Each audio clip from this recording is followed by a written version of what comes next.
A root beer.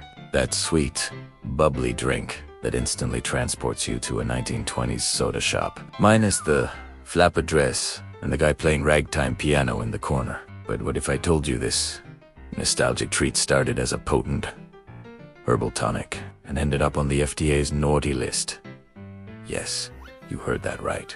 Today, we're digging into the roots of sassafras, the fragrant tree. That went from a beloved home remedy to a banned substance faster than you can say bottoms up. Get ready, because this story has more twists than a licorice stick. Let's travel back in time. Imagine strolling through the forests of the American South. Before you even see it, you can smell it, a sweet, spicy, almost citrusy aroma wafting through the air. That's sassafras. Early European colonists were absolutely enchanted by this tree. They learned from Native Americans to brew its bark and roots into what they called spring tonics. Why? Because apparently, people in the 17th century thought your blood got dirty during the winter. And honestly, after months of eating nothing but salted meat and maybe a few sad, withered vegetables, they might have been onto something. Sassafras tea became the ultimate drink of renewal. People swore it could cure just about anything.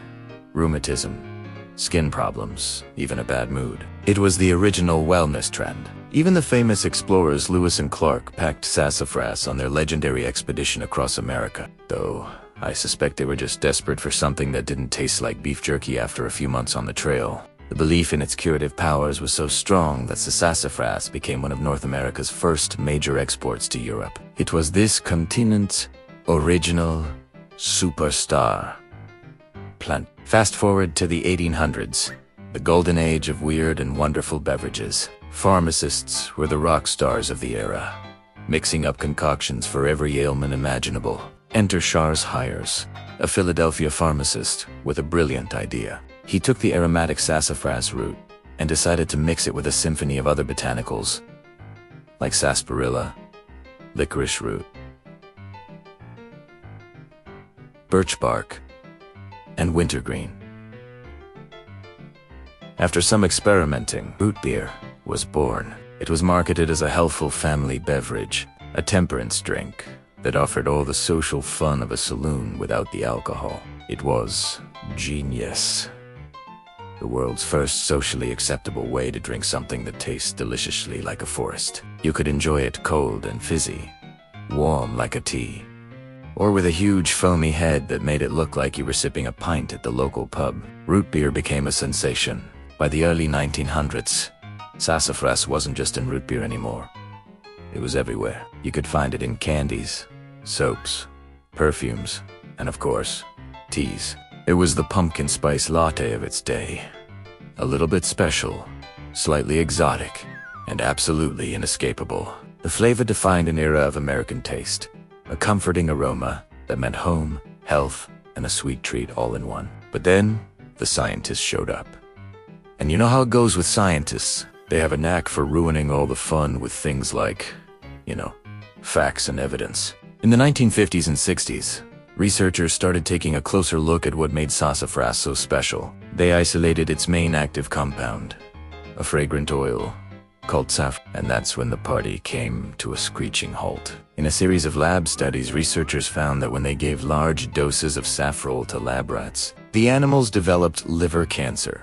The results were concerning, to say the least. The rats did not survive the experiments, and root beer's all-natural, wholesome reputation didn't survive the news. The Food and Drug Administration, the FDA, took notice. In 1960, they officially banned the use of safrole in commercially produced food and beverages. Boom. Just like that, the sassafras dream fizzled out. The soul of traditional root beer was outlawed, but you can't keep a good flavor down. Humanity was not ready to say goodbye to that sweet, spicy aroma. Root beer was too beloved, too iconic, to disappear. So, the food chemists rolled up their sleeves and got to work. They developed a clever workaround, a method to create saffro-free sassafras extract. This allowed them to keep the classic flavor profile without the compound that raised red flags.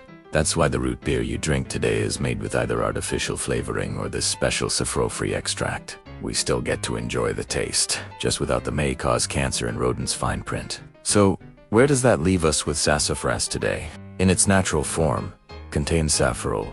It remains banned for use in food products in the United States. However, you'll still find safrole-free extracts used in perfumes, soaps, and essential oils to give them that unique scent. There's another interesting exception: file powder. This is a traditional spice used in Louisiana Creole cuisine, particularly in gumbo. It's made from the dried, ground leaves of the sassafras tree, which contain very little to no safrole and are considered safe to consume. But a word of caution: if you ever see someone online or at a local market selling homemade sassafras, root detox tea, or blood purifier, maybe just politely back away. While the occasional cup is unlikely to cause harm, the science is clear on the risks of regular consumption. It's a great lesson that natural doesn't always mean safe. After all, hemlock is natural too, and I don't see anyone putting that in their morning smoothie. And that's today's medicinal mystery. From a sacred forest tonic to a fizzy rebellion, the story of sassafras proves that sometimes the most nostalgic remedies have the wildest